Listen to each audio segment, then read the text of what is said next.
Okay.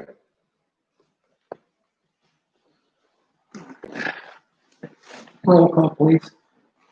Shoemaker. Here. Bond. Here. Coffee. Here. Olin. Here.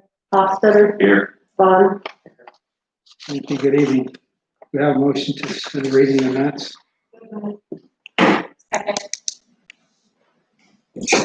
Olin. Coffee. Aye. Bond. Aye. Shoemaker. Aye. Hofstadter. Aye. Bond. Aye. We have a motion to pass. I so moved. I'll second. Shoemaker. Aye. Hofstadter. Aye. Bond. Aye. Olin. Aye. Coffee. Aye. Bond. Aye. Thank you. Bill resolution 2020-20. Is there any questionable bills this evening? May we have a motion to pass? So moved. Second, Con. Bond. Aye. Bond. Aye. Shoemaker. Aye. Hofstadter. Aye. Olin. Aye. Coffee. Aye. Thank you. Chief's on vacation. We have Captain Herman here this evening. Do you have anything, sir? No. Thank you. All right, design review board and planning and zoning are going to meet August 5th, next Wednesday, to review tabled application from Hotel Millersburg for their signage. Design review board will also review a proposed awning at McKelvey's Pub, and planning and zoning will review a height and rear yard setback for a fence at 551 South Washington. The ODOT TAP sidewalk project, we just received the environmental subcontractor's price breakdown, forwarded that on to ODOT. They're looking at it, got the schedule in it. It's on pace with what ODOT was expecting. Should get that finalized and proceeding. Councilman Shoemaker and I have been talking and working on a list of vacant properties, buildable residential properties within the village. We've got a stack of letters that'll go out tomorrow to the owners of those lots. The thought is that if they're interested, we'll try to connect them with developers, builders, realtors, however, if they're looking to unload those lots. And this is, obviously being done to help promote growth and development in the village, which is a good thing. The welcome signs, I talked to the street department, specifically Pat, about it, about the stone we've been talking about before.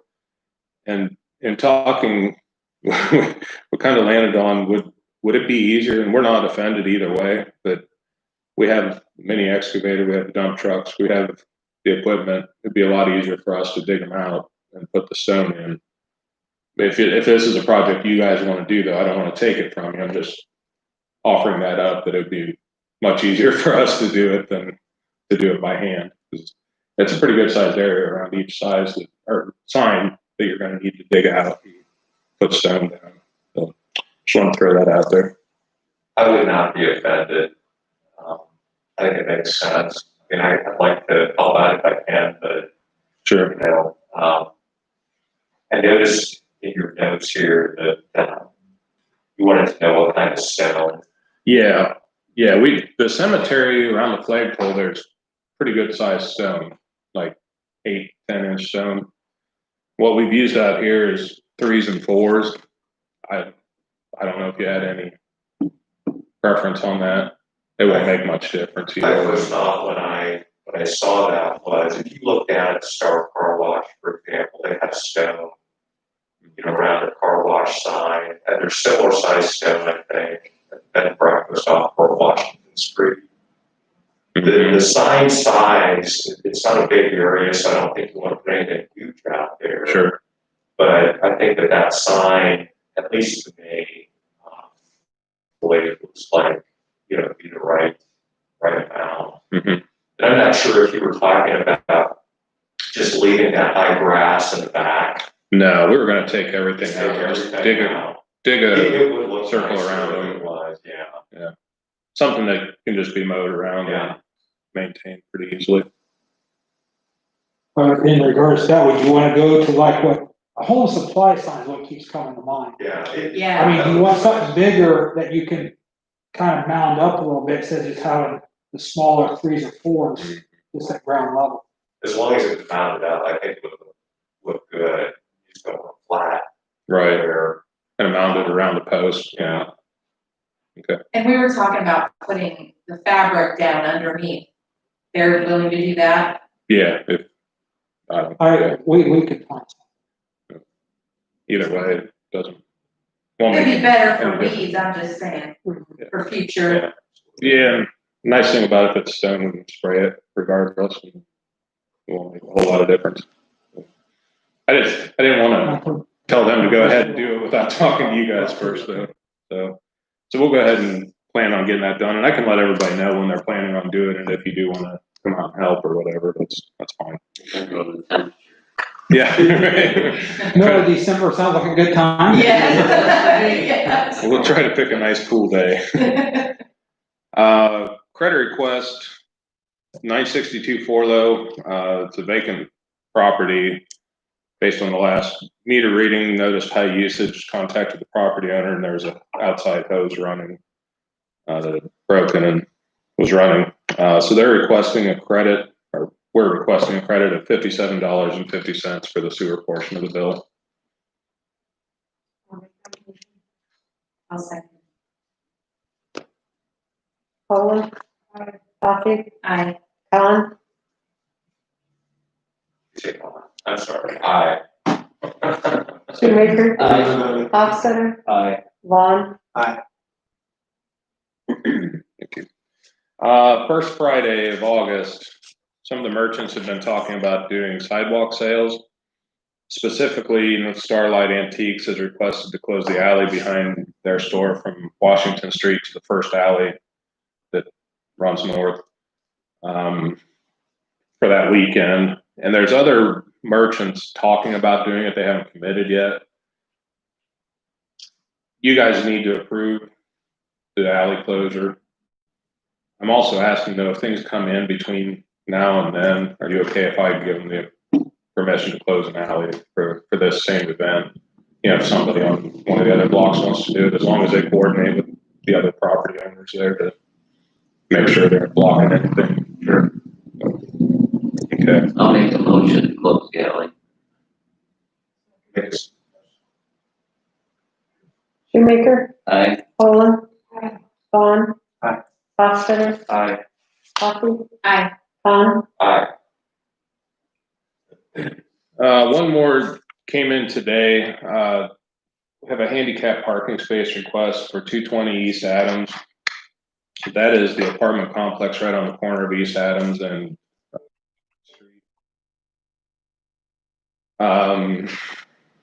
there is a handicap parking space to the next block to the east, but there's nothing in that block between Crawford and Blackbird.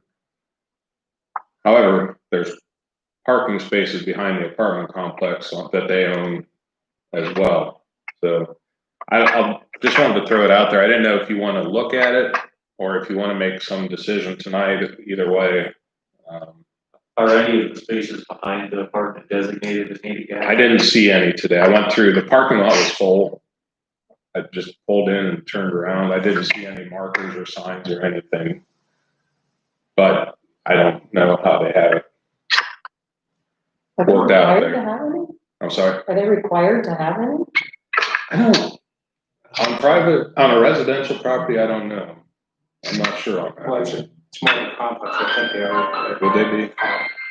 I think it would be safer for them to have it in their own parking lot rather than have it go across the street. You know, the safety issue. Especially on the hill. It is that, it's a hill. It is.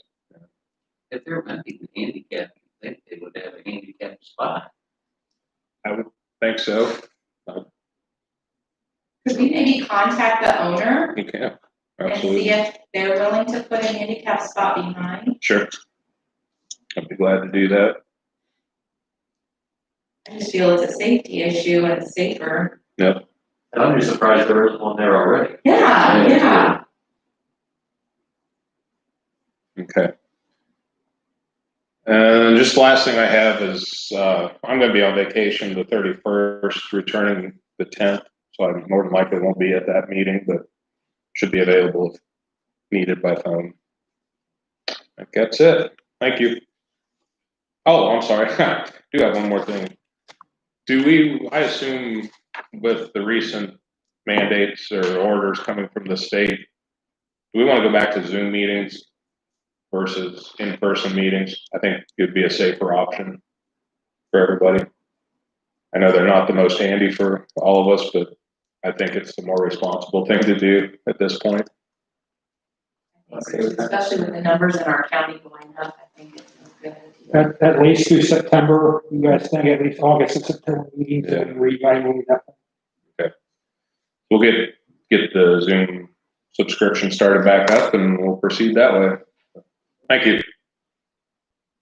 Karen? I just wanted to let council know that I did, make my kind of,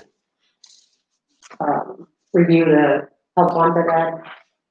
I sent an ad into the Fredericksburg today for an assistant fiscal officer. So that'll be coming out this weekend. And then we're gonna put it on our Facebook page too and website.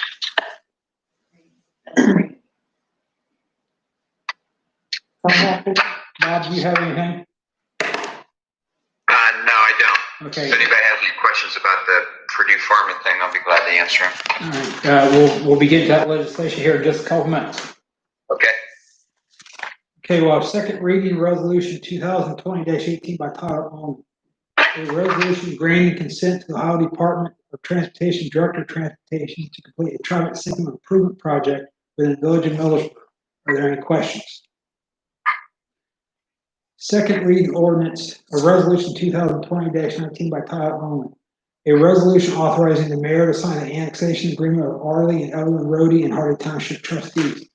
Are there any questions? Okay.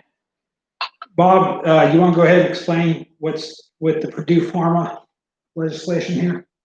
Sure, yeah, as much as I can. I first became aware of this through Karen.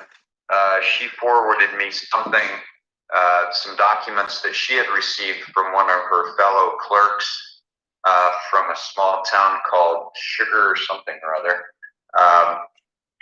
But in any event, they had received a letter from these attorneys who are litigating and also involved in the Purdue Pharma bankruptcy. So by way of background, probably in 1996, Purdue Pharma developed a drug called OxyContin, and you've probably all heard about it in the news. And they really pushed this on the doctors, and they assured the doctors that it was not addictive, and so the doctors believed it, and actually some of the doctors, the big doctors, were on the take and getting kickbacks from Purdue Pharma. But in any event, as a result, the opioid crisis that we've all heard about for quite a while now developed, and then people get hooked on the prescribed medication, and then the prescription runs out, and then they go to heroin to fulfill their addiction, and it's just been a horrible thing. The dominoes have been falling, and we've all suffered terrible consequences from that. So Purdue Pharma is being sued all over the country, and they picked out because it's in court. So the federal courts, rather than having multiple trials in different states around the country, they have picked out just a few to concentrate on, and one of them happens to be in the Northern District of Ohio with Cuyahoga County and Summit County.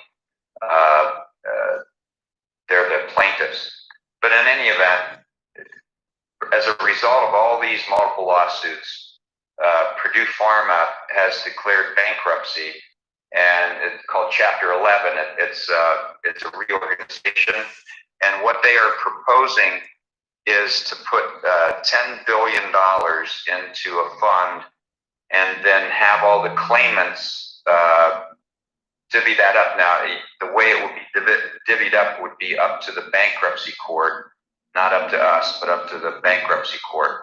But in order to even be considered for any of this settlement, you have to file a claim with bankruptcy court. And the time limit was very short. The letter is dated June 18th, and Karen and I didn't find out about it until sometime in July. So this came on very quickly.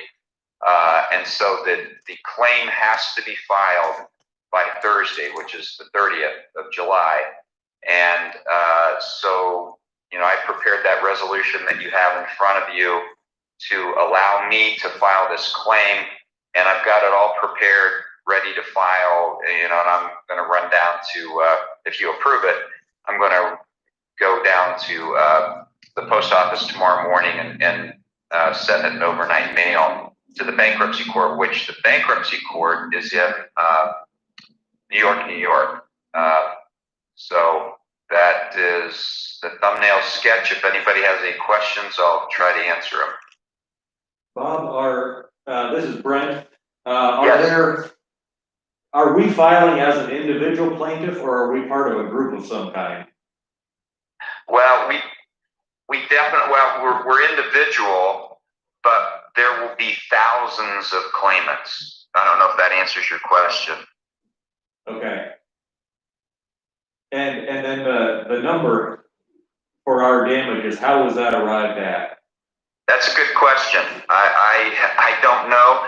Economists did it. I assume, I don't even know what the criteria was, and I tried to do some research to find out, and I couldn't find out. If you really want me to look into that further, I can, but in the time allotted, I could not find out how that was arrived at. I know that is the same damage formula that they are suggesting that all claimants follow. So, that's the figure that I used. Okay.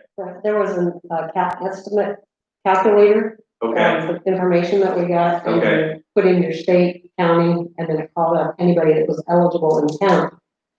And then that's where that amount came from. Interesting. So that was all predetermined before we did it. Okay. So It was, but Brent, I was curious on what factors they used to come up with that dollar figure, and I just couldn't find that.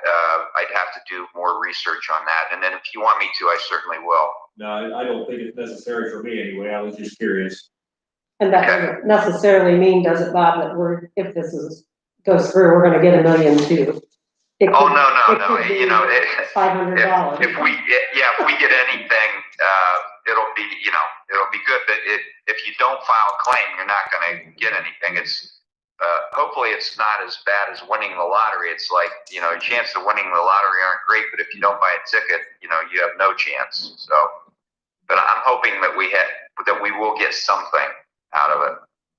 So I saw that the range of time covered 37 years. Is that anticipating future damages as well as this continues? It is, exactly. Yeah, because this will go on, for generations. It's not just a one-time fix. And this money is not earmarked for any particular line item or anything for us if we used to win it. Is that correct? Well, that remains to be seen. The bankruptcy court will determine that. From what I've read, the bankruptcy court wants to concentrate on abatement programs, which would be things like drug and alcohol counseling and treatment programs and that sort of thing. So that it's going to be up to the bankruptcy court to tell us how the money can be spent. My suggestion, Bob, most expresses do not include certified or return receipt. I would suggest a return receipt because to New York is going to be 2 days. Even if you send it overnight, it'll be 2 days. So even overnight, it'll be 2 days. Yeah. So get a return receipt. That way you'll know when they signed for it. Okay. I will certainly do that whenever I go to the post office tomorrow. Bob, Thank good, it's good to have a council person that works for the post office. Bob, do you need a copy of that signed resolution to go with it, or it's just the claim forms you need? No, I really don't. I just, I don't know if the bankruptcy court, I'm just worried that the bankruptcy court might say, well, where's the resolution? They are not asking for that now in the claim form. But I just wanted to cover ourselves just in case, that was an issue. Okay. No, it would be fine if you wanted to send it, cause if Karen gets it all, finished up tonight and she emails it to me, I'll definitely include it. Okay. Any other questions? That being the case, first reading emergency resolution 2020-21 by title only. Authorizing the village solicitor to file a proof of claim and a Purdue Farmer bankruptcy. Any questions? If not, may we have a motion to suspend the second, third readings? Second. Poland. Coffee. Aye. Khan. Aye. Shoemaker. Aye. Hofstadter. Aye. Vaughn. Aye. May we have a motion to pass? Second. Poland. Hofstadter. Aye. Vaughn. Aye. Shoemaker. Aye. Coffee. Aye. Khan. Aye. Thank you. Thanks, Bob. Okay, thank you. Any committee reports? Old business. I want to, have you heard anything, Nate, about the aerial photography? If it's been, has taken place? No, I have, In watershed? I have not heard Okay, of it. I can check with Chris. John. Yeah. All right. See where we proceed there? Yep. New business. We all received emails from, Tony Fair about the Little Lanes daycare that is her neighbor. She has concerns about loud vehicles early in the morning. She has concerns about, loud noises because the daycare does not have air conditioning. So a couple different things. We talked about different things, what she would like to see. I talked to Nate. Nate sent her an email. I've talked to her multiple times over the past 2 weeks, but I think what she would like to see council, the mayor, somebody send a note with our ordinance about noise, and different things pertaining to the ordinance. It's 2004-111. And it was passed on July 26th of 2004. So I think she doesn't want to get the police involved. She doesn't want to make a big stink. She wants to be neighborly, but she wants something done. And something's not getting done.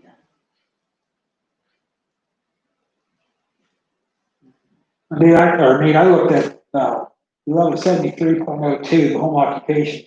Mhm. Is she the only employee, or does she have anyone to work for her? She did have her daughter working there initially. I don't know anymore if she does.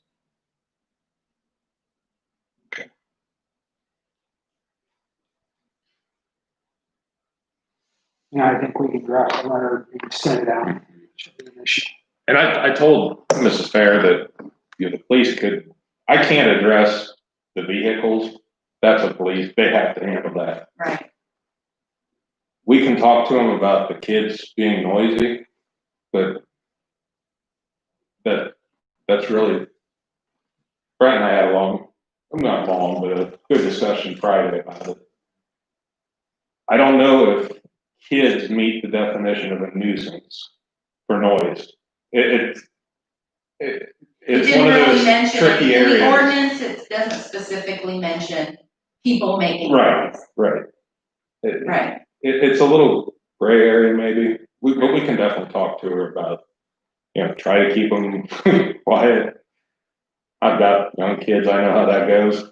Yeah, But you put, I don't know how many kids she has there at a time right now, but I get it, it's gonna be noisy. right. But I hope she understands I can't do anything with the vehicles. I'm not allowed to. They have to do that. Everybody got an email on this? I didn't. Kelly told me about it. I didn't. Yeah, she said she sent it to everyone. We have any idea how many kids? I don't know. She had some other concerns and I referred them to the health department because they're completely out of our, there's no mask, she doesn't wear a mask, there's no masks worn by anyone going in or out.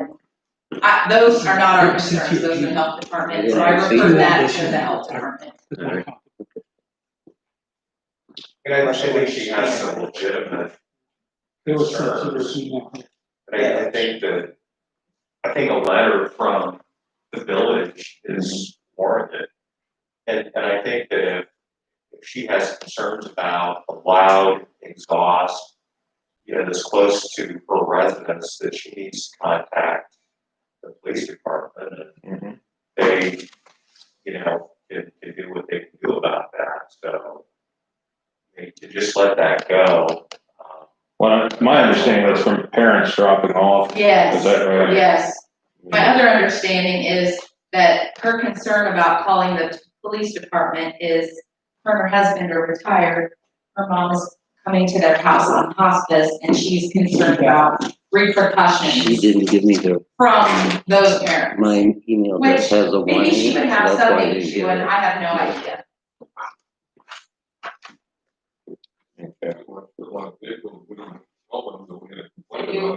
Yeah, that's true.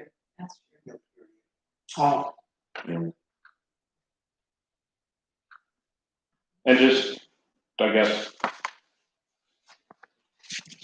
in July of last year, I was contacted about this starting up.